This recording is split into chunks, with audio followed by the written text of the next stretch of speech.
Cuttack जिलार Salepur block अंतर्गत किशोरनगर थाना अधीनस्थ पुरुड़ा हाट पंचायतर सोगल ग्रामर बीजेडी कर्मी घर उपरकू गतकाली विलंबित राति कि दुर्बृत्त बोमा माड़ कर अभियोग होइछि। ए संपर्क में सूचना पाई घटनास्थल पुलिस और साइंटिफिक टीम पहुंची विभिन्न दिग को नहीं तदंत आरंभ करने सह पाख घर पड़िशा व्यक्ति मानकर बयान नहीं ढोग गोटे फुटे इलो लोक घर पड़े गली देखला बेलू घर ग्रिल देदेले आ गोटे फुटिला फुटबार हड़ू मुझे कहली कौन आमर ये मैंने शोते मो दिएर जाकि हता डाकला बेलू कबड़ खेल गाँ सारा लोक गधा है सब आम आस पदा बाहर धूआं होली जो घटना घटला आप कौन करते कौन शुणिले कौन माने मोटा बम फुटबार शब्द शुभिला आपन बम बोली केन जानले से तो ठोकरी गोटे शब्द शुभिला आम बाड़ फाड़ फुटे बोधे आसी देखला बेलू सब गदा होई बात फाट सब गदा है बादिया गंध होते रात 11:15 खंड हम केतेटा आवाज देखले केतेटा आवाज सुबिला केरा दीटा आवाज सुबिला। पूर्व शत्रुता कि राजनैतिक शत्रुता ताहा पुलिस तदंत पर ही जଣା पड़िब। तेबे एने पुलिस कोनोसी सूचना देई नहीं। अजय कुमार चैन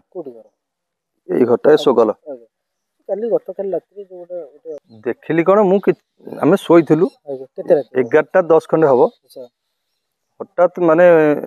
आम घर हूँ सेपटा तेणु मुझे हठात माने गोटे फुटिया शब्द है माने एत जोर फुटिया शब्द है जे से घर थरी उठिला तेणु मु भाविली घर भितर कौन आम फैन फैन फाटिगला कि तेणु मुझे उठिकी से जो देखे सब सुइच फुइच मारी सब ठीक ठाक अच्छी कि घर भितर बार्द आमर ये जो कार्बाटिक गंध हो जो कार्बाटिक ये हूँ मत भारी भय लगे मुझ झरका बाटे आम पाख आम घरटा हूँ एपट रास्ता एपटा हूँ आउ जन घर से प्रशांत कुमार दास एणु सी प्रशांत प्रशांत बोली मुझे चित्कार कली एणु बहुत जोर प्रशांत को से डाकिला प्रशांत नथिला मुझे शुणिली से गुआल को जाइए घरे ता सान भाई प्रमोद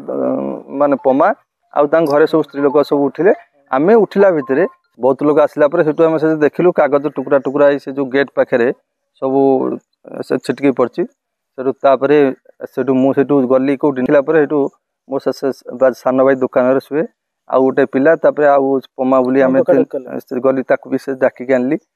सी कहला मुझे देखे ताजे कौन सब अच्छी सी भी टर्च मारी से देखला मार जो छिटका जो होता ये सुतुरी फुतुरी पड़ी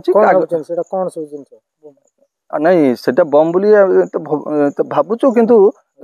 सुतुली आउ किसी अलग किसी ये नाला खाली जस्ट कागज टुकड़ा आ सुतुली पड़ा आम शोलु